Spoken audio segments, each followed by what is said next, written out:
America, we are truly starting to see that indeed all votes matter, just like Black Lives Matter. Guess what, America? Hashtag Black Votes Matter as well. And this is how we know that that is true. So in Ferguson, the city that's sort of been at the epicenter of the news for the past year, after 2 months of turmoil and upheaval, and months and months and months of frustration from protesters, from excessive police force, we're starting to see the impacts of what democracy truly looks like. In their election, they had election this week, there was a higher than normal 30% turnout. 2 African-American candidates won their ward seats on Tuesday night, making the city council of Ferguson 50% African-American. Ferguson's population is about 21,000.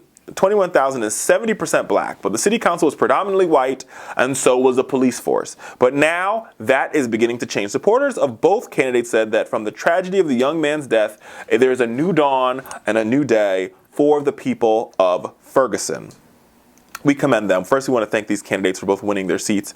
But beyond that, I think there's something to be said, America. There is absolutely, positively, something to be said about the power of voting and registering to vote.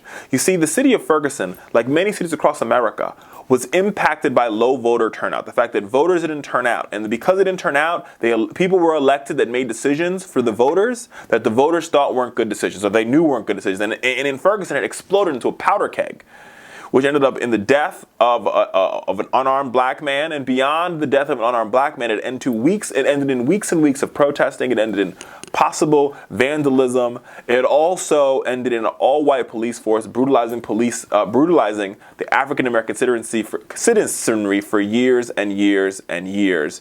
And finally now, that is starting to change, America. Because, indeed, Black lives matter, and so do black votes. So it's one of those things that I want to tell you, we really, really, really as a nation have got to do the best we can to make sure we're making sure that we're out there and we're voting.